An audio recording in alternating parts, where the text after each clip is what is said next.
সাহেব একটু হুঁশে আসেন। এই পোলাপান আছে, তারা বলতে চাচ্ছে নির্বাচন চলে নাকি গণশত্রু। হাসিনা আমাদের নেত্রী বেগম খালেদা জিয়া বলেছিলেন, বিদেশে আমাদের বন্ধু আছে কিন্তু তবু না। আমরা এই নীতিতে বিশ্বাস করি, সমমর্যাদা, সমস্বার্থ, সমভাবে যদি কেউ ভাবতে চায় তাহলে আমাদের কোনো আপত্তি নাই। বন্ধুরা, তৈরি থাকতে হবে, যে কোনো পরিস্থিতি তৈরি থাকতে হবে। শহীদ জিয়া রহমান এটা আমাদেরকে নির্দেশ দিয়ে গেছিলেন এবং বেগম জিয়া প্রমাণ করেছে। আত্মমর্যাদাশীল জাতি হিসাবে যদি দাঁড়াতে হয় তাহলে দায়িত্ব নিয়েই দাঁড়াতে হবে। সেই জন্য যে সুযোগ এসেছে সেই সুযোগকে আমাদের ব্যবহার করতে চাই।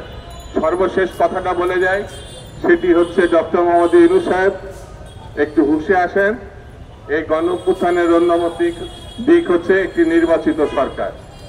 সেই নির্বাচিত সরকার যতক্ষণ না আসবে গণ অভ্যুত্থান তার মর্যাদা হারাবে।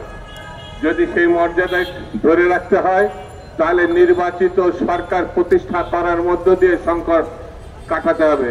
এর কোনো ভিন্ন পথ আছে এটা আমি ব্যক্তিগতভাবে মনে করি না, আমার দলও মনে করে। সেই জন্য আমরা নির্বাচনকে আহ্বান করেছি।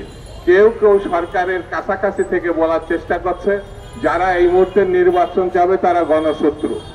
আমরা মনে করি নির্বাচনকে অ্যাভয়েড করতে চেয়েছে জনাব শেখ হাসিনা, আর এই যে কিছু পোলাপান আছে তারা বলতে চাচ্ছে নির্বাচন চলে নাকি গণশত্রু। হাসিনার সঙ্গে এদের একটা সাদৃশ্যতা লক্ষ্য করা যাচ্ছে। এটা দুঃখজনক, এটা করা ঠিক হবে না। আমি মনে করি যত তাড়াতাড়ি সম্ভব নির্বাচনের দিকে দেশকে এগিয়ে নেওয়া উচিত।